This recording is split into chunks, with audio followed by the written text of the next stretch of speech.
going on, Wiz fans? 3 straight W's. It's me, Karen Mingo. This is Wiz Nation. So, Wizards, we're finally getting back on track to getting back in the playoff hunt. All. It was an easy win. We beat the Cavaliers 119-95. So, this won't take long because it was an embarrassment. So, that first quarter, we were making everything. It was like dunks, 3-pointers, all that. And by the way, congratulations to Bradley Beal, youngest player to make 900 threes. Well done, Brad. And we had a season high 41 points in the first quarter.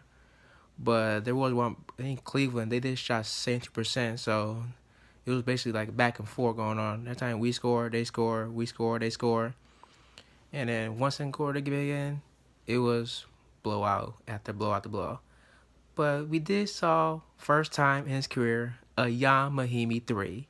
How you like that? Like I knew he was gonna hit one, but I said during the season I think he's gonna make at least 5 or 4. And we had a season high, I think it is 73 first half points. Like that first half, Otto had 13. He missed 2 shots. Bill had 12. Mahimi, he had 9 points. I'm like, okay. And we did shot lights out. We shot 56% in the first half and forced Cavs 12 turnovers. But that third quarter, once up 24, we went down 17-13. I said, oh no, we can't let them come back like this. Because we were being too fancy basketball. We were like, oh, we're going to smash them. Let's try and have fun and embarrass people. But at least we got back to playing Wiz basketball.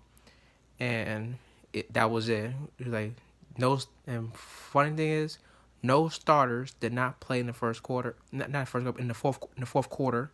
So that was good to see. So we can get some rest on Friday night against the Nets. But here are the stats for the game. Bill finished 20 points, 3 steals. Otto had 15 points, 7-11 shooting, only 1 3. And we didn't need John for that game. He only had 8 points and 9 assists. So during games like this, we're not going to need them against teams like the Cavaliers or maybe Phoenix or Atlanta. But we could need them at some point because NBA is not easy, because anybody can get beat any given night. But for Cleveland, only one guy showed up. It's that rookie, Colin Sexton, which I like him during his college days. I think he's going to be a good player in this league, bright future, and I think he'll be a future all-star in the league. So, watch out for him. So, and for next stats, we shot 47%, and the Cavs shot 45%.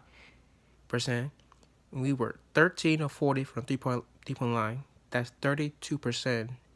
And we had our best defensive three-point shooting of the year. We had the Cavs of 4 of 21 shooting. That's 19%. And we had 30 assists. I think that's a season high for assists. And I think we had a season high too in steals. We had 17 steals, but we have 17 turnovers though. We had but the Cavaliers, they had 23 turnovers, so that's good to see.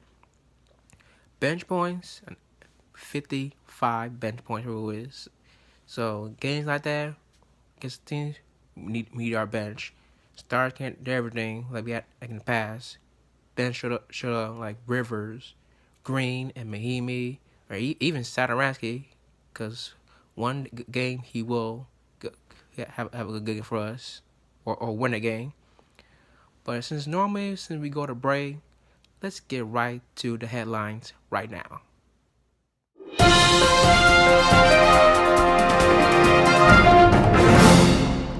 Now, last episode, I was talking about Caris LeVert's injury, his foot injury, something like that, or his leg. But problem is, he will get surgery, and he could possibly be back for the season. I say don't bring him back because, remember what Paul George did when he broke his leg in December and he came out for the last couple of games? I think they're fighting for playoff spot. So if Brooklyn's still in the hunt, then bring him back. But if not, then just shut it down and play next year. And let's talk about Jimmy Butler's debut. Yes, sir. He finished with 14 points, and he had a good lead going in the fourth quarter, and they went ice cold in the fourth. And Magic went on a 21-0 run somewhere in the fourth quarter, and then Terrence Ross hit the go-ahead three-pointer with like 8 seconds to go, and Philly lost. I'm like, Philly got some work to do because their star five is good, but their depth is kind of weak. When they go to the bench, that's what's gonna cost them. Or for instance, what if Embiid or something buttered her? Who's gonna step it up? So they gotta find some, especially Embiid. If Embiid goes down at some point, that's gonna be a huge problem for Philly because he's the most important player on the team. So let's take a short break, and when we come back, let's talk about the beef between Draymond and Kevin Durant and the look ahead to Friday night against the Brooklyn Nets. So keep it locked. We're at different stages of their career, but it takes time. Varejao gets it. Nice play from Beal to break that up. Beal throws it ahead. Good look to John Wall and an easy transition bucket. Pierce ahead to Wall. Already 5 turnovers for Cleveland. Wall to the basket. Count it and one. Went right at Irving, who was backing up. And John Wall with a chance for a three-point play. Welcome back, Wiz Nation. Now back to the headlines.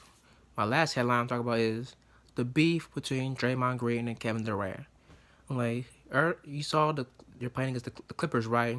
Where Draymond tried to go for the win, he turned over and get to the bench. Kevin Durant had an argument going on, which I think Draymond said, "We don't need you, that we want to vouch you and all that."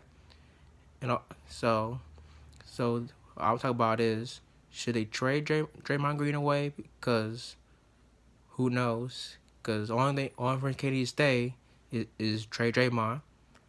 But if they keep Draymond, then KD should he might leave or so.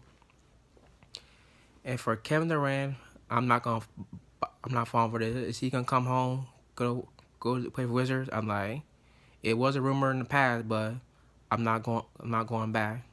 So we'll see. Hope they can get together, because Warriors, they are struggling a bit. I know Steph Curry's hurt, all that.